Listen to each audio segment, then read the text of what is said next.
السلام عليكم ورحمة الله وبركاته. ازيكم يا حبايبي؟ عاملين ايه؟ يا رب تكونوا بخير. فيديو جديد ويوم جديد على سطوح ام عمر وكريم. اللهم صل وسلم وبارك عليك يا حبيبي يا رسول الله. اللهم اني استودعتك طيوري فان ودائعك لا تضيع. صلوا على الحبيب ويلا بينا نبدأ الفيديو من عند البطوطات اللي انا شاكة فيهم دايما. هنفتح على طيورنا ونصبح عليهم وندلع ونهشك فيهم. ما هو احنا ملناش الا هما برضو يا جماعة. ربنا يبارك لي فيهم ويرزقني منهم رزق طيب حلال. وزي ما انتم شايفين البومة بتاعتي هي اللي فضلت، بس الحمد لله قدر الله ما شاء فعل. تعبت ده فجأة كده وخلصت منها والحمد لله ورمتها. كانت هتوحشني البومة يا جماعة، خلصت راحت خلاص، ما عادش هيبقى عندي بومة على السطح. كلكم فاكرين اكيد البومة. نطمن بقى على طيورنا والحمد لله الحمام كويس، بس لقيت عنده اعزكم الله حمام اخضر. ف تاني يوم الفيديو اللي لسه هينزل لكم حطت له ليمون، شايفين؟ هو كده اخد برد.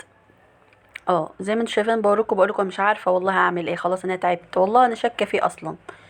كل مره بقول لكم انا شاكه فيه، انا فعلا شاكه في الحمام، وقالوا لي ان الحمام اكتر كائن طائر بينقل ميكروبات. فهعالجه بايه؟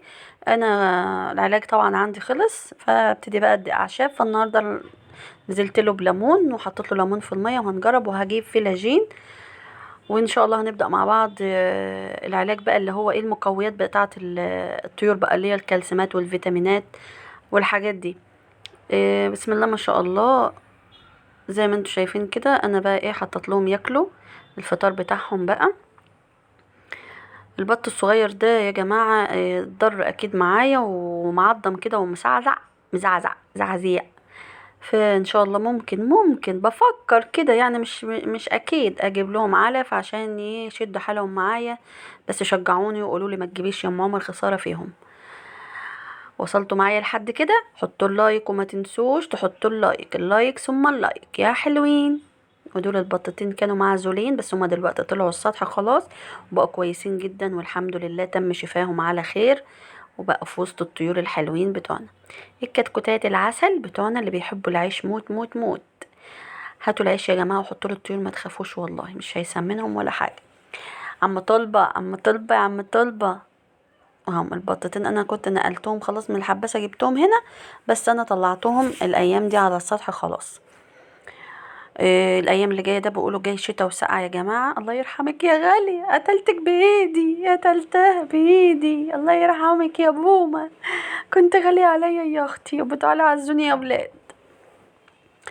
فانا هنزل لهم الايام اللي جايه بليمون في الميه عشان نقوي المناعه شويه، عشان الايام اللي جايه جاي شتا، جاي سقعه، جاي امطار عندنا. مش عارفه انا جايبه لنفسي الهده، ما طلعت انا اعمل السطح لوحدي. انا شايفاكم يلا ما بتحطوش اللايك، حطوا عشان خاطر البومه اللي ماتت الله يرحمها، انا اللي اتخلصت بيها بايديا دي عشان ارتاح منها ومن الميكروبات. يعني انا مش ناقصه عدوى تانية يعني، فخلصت منها يلا ما جاتش عليها، قتلتها بايدي. كتكتنا الحلوة يا رب يبارك فيهم يا رب، بفرش لهم فرشة بالليل. والنهاردة نقلتهم في الحباسة الكبيرة اللي هي العشة الكبيرة عشان يجروا ويرمحوا كده ويكبروا.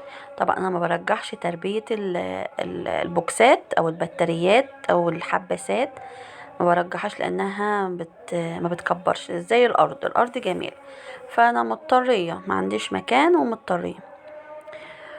اللهم صل عليك يا نبي. الاذان بس يا جماعه. وانا هنا كنت بوريكم كلفة الحمام وجمالها، شايفين؟ فيها الذرة وفيها الغلة وفيها الفول وفيها البسلة، مكوناتها كتيرة ما شاء الله ما شاء الله. فانا جبت لهم بقى بجيب لهم ايه كل يومين 3 كده ب10 جنيه. والله كله مكلف يعني، بس هنعمل ايه الحمد لله ربنا يبارك لنا فيهم. واحط لهم بقى كبشة بكبشة، شايفين كبشتي؟ والله بيرموه، بس هعمل ايه لازم اجيب لهم. والايام الجايه هكسر لهم عيش، لازم ياكلوا بقى من اكل الشعب.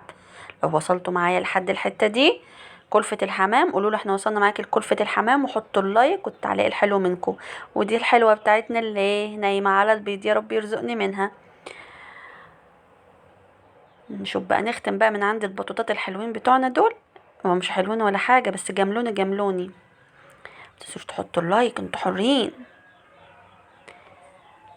بسم الله ما شاء الله. ما تنسوش يا جماعه تشتركوا في القناه وتحطوا اللايك. اشوفكم على خير ومع السلامه.